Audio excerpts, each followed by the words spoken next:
let's jump right in. Also, my email address is on this first slide. If you would like to follow up and ask any questions, I'll also put that in the chat before we finish out today, just with follow-ups that are needed.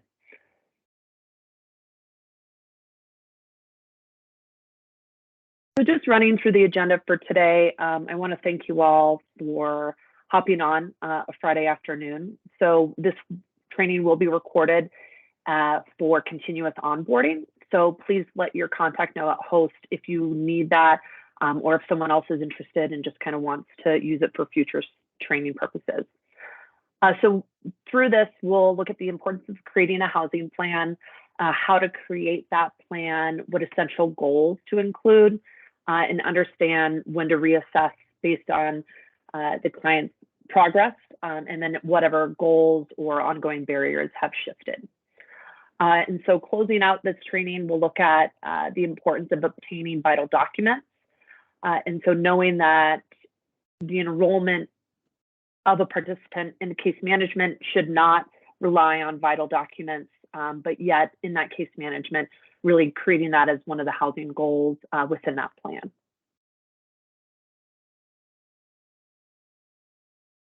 So the purpose of conducting a housing plan is really working with the client. So allowing this to be a co-creation of a plan. It's an important tool to use in the success of securing and maintaining housing. And so that's where the importance of being able to do this on the initial stages of case management will really help narrow the participant down in their search. So we want to look at this as being really efficient, wondering what their barriers are at the time, really just kind of trying to understand the criminal or financial barriers that they're dealing with, and then looking at an ideal location to help in the convenience for future employment or access to transportation. And so this really helps narrow down the path for obtaining housing. And so not only does this housing plan expedite the client searching for housing and obtaining that, but it also really helps increase shelter capacity with quicker turnover. So the faster that we can get our folks into housing, more spots will open up in shelter, and then we can look at that turnover in really ensuring some successful housing placements.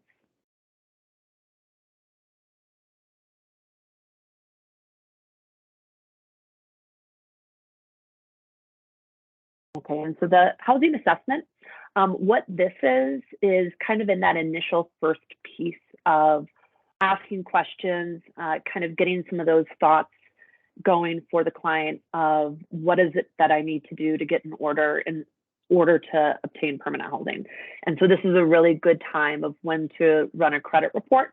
There's many free options out there. And so doing this from the first initial case management meeting will really help get some of those barriers in light. Oftentimes this can be something that's really challenging or triggering for someone, and just repeating the fact that this is really helpful for kind of those future pieces. And so doing that with them, also just better understanding the background check to see if there are any criminal things that are coming up that would really pose a barrier to securing housing. So those are the first two pieces, kind of assessing where their housing history is, and getting an understanding of what that record is, so that there can be some valuable work being done to addressing some of those potential barriers. So here is a sample housing assessment. The goal for this is to support an efficient transition into housing. And so these questions here on the slide should help clarify which properties are most appropriate based on the client's history, housing history. And so looking at, tell me a little bit about the place that you had last lived. Was that doubling up? Did you have a lease? How did that end out? Oftentimes, this is where some information in terms of past eviction will come up. And so really even looking into that, because if a tenant had to leave a property, it doesn't always result in eviction. And so there could have been a mutual rescission. And so really helping to try and dig into that. Also the credit reports that would be pulled, could also show some different things if an eviction actually was received.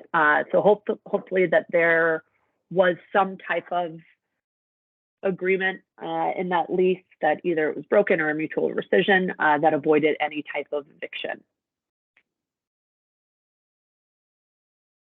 And so some additional questions for that housing assessment, looking at how this might be able to tailor into the needs of the client. What location? Is it convenient to transportation? Are there community circles already set up that could really target some success? And also just kind of looking at what monthly rent they are willing to be able to budget within that monthly amount that they get. If there is zero income, I think that that's a very fair reality. And so looking with the client, not only within this housing stability plan, but if they are enrolled in rapid rehousing or what type of housing assistance that they'll need in order to maintain that down the line. And so some of these questions are just a really helpful piece to start out that relationship in getting at a good point of building that housing plan. And so other potential questions, and these slides will be available. And so just kind of building this as some knowledge on how these conversations could go. And so once these questions have been worked through with the client, really assessing what it is that they're ready for. As mentioned, if there's zero income at the moment, then looking at what type of affordable housing options they might be available or they might be eligible for. And so at this point, after all of these questions have been asked, it's probably best to then transition into building that housing plan. And so if you want to just do the housing assessment at your first case management meeting, I think that it will build a lot of helpful knowledge. And then if that's then carried on to the second case management meeting that you want to include the building housing plan, that's awesome. I think the most important thing is that this is done right as that case management piece begins, because it will actually build a sufficient focus for not only the case manager, but the tenant as well, in what they are looking at going out there, connecting with landlords or property management.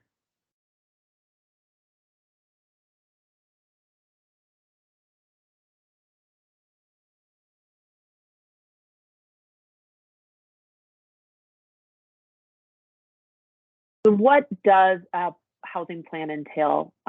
It's a document that should be co-created with the client. So I mentioned this as we were starting out. Ideally, if you all have a housing navigator at your agency and in the supportive service realm, it would be great to kind of look at, here are some examples of what we have in the relationships with landlords throughout the metro region. And so offering those examples might really help motivate the client, then think of like, this would be a preferred place to live. And so the act of it being co-created is really valuable. So this document, as mentioned, should be within the first or second case management meetings. This document will remain in the client file and be an ongoing piece that's revisited at least every 90 days. And so the most ideal piece is that once there's a goal that's achieved, that would be a great place just to pull this out and identify either a training program for employment has been accomplished, or if there's that credit score that is increased at all, or something has been paid off. That's really, those are the essential goals in being able to use this document as something tangible and showing the success for the client, and ideally closer to that housing placement. So here's a sample of the housing plan. And what I'll do is put this document, I think I can put it in the chat. If not, I'll just attach it and send it out to the attendees on the invite so that you can kind of put this on your own agency letterhead and distribute that for your case plans. This is a really important housing plan that allows for space to look at what those barriers are and then what type of goals are associated with that long-term maintaining housing stability. So what you want to include on a housing plan is 2 or 3 housing goals. These would be something that would allow your eligibility into housing to become a little bit more tangible. And so if that is obtaining employment so that they can increase their household income, that's an awesome one. Not just an employment job, but even if there are training programs that can then set that person up, especially if they're getting rental assistance. And so during that time, use it as an investment for the household so that those employment goals or that training program can be something that they can put themselves into a place once that assistance is done, to be able to fully take over that rent. So these are the real like concrete important goals that you want to do to invest in the person, and then for them to be able to maintain this themselves. So 2 or 3 housing goals, making sure that there's some long and short-term goals and tasks that get them closer to the housing piece. Looking at what that stability vision is for themselves. If it is something that they then want to transition into a subsidized unit, how does that look? So if they create those long-term stability goals that say within this plan, not only in just getting into housing, but then that maintaining piece is continuing to apply for affordable housing units. That's going to be really important. Also, many of these clients come in where a safety plan is essential for the maintaining of their housing. And so if that means to reunify with a community that's important to them and secure, then that's a great one. If it's to get out of that, looking at different properties that allow for that person's transition into a safe place. So housing goals should include such things as housing, the areas they want to live in, that they realistically can afford. And so then as an example of some of the long-term goals that I mentioned, the employment, more so affordable housing, subsidized. Sometimes folks will be needing a place to transition into while they're waiting for a voucher. So that's reality. We can always use Rapid Rehousing as that stepping stone. And so if it is something that they would be eligible for 12 months of assistance in just a market rent, that's a really important piece to indicate on this plan. Also, what we'll cover towards the end of the training is obtaining vital documents. And so the case management is not something that we want to hold off in providing until they have vital documents, but we want to enroll folks into these programs so that case management can help them assist with a state ID, a birth certificate, different things that will help build those documents so that they can be fully housing ready. Are there any questions on this document?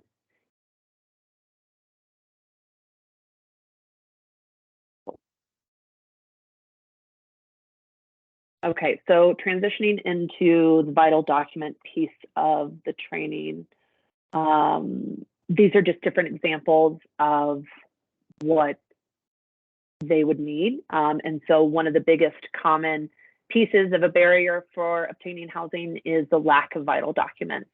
And so most often landlords are going to require some state ID. And so working at this will just set them up for success. And so here are just some different examples of the vital documents that an individual needs, and also identifying whether they have those somewhere else or if they need those newly issued. And so if they have never had these documents, the best place to do that is in setting up an appointment with the DMV. If it's something that they need assistance and transportation for that, also really making sure that they have an easy way to get there, because this part is so essential in securing something as far as safe, affordable housing. And so just kind of knowing what is needed for that, what documents that they need to have in order to do and complete their ID is really important. Are there any questions on this piece? Okay. So the last slide is just my contact information. Also, I've included Rosie McQuiggan, who is a program officer with Host. And so she specifically works with family programs. And so I will just easily put my email in the chat so that you have easy access to this in the future with any questions that come up.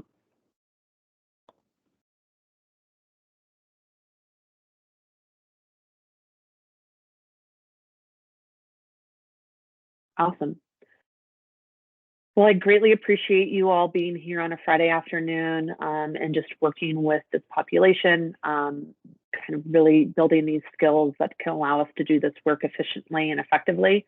And so a housing plan is one of those really crucial pieces. And so as you're doing this and actively working with the client to create this, let me know if there's any other support that I can provide. And so other than that, I hope you all have a good rest of your day.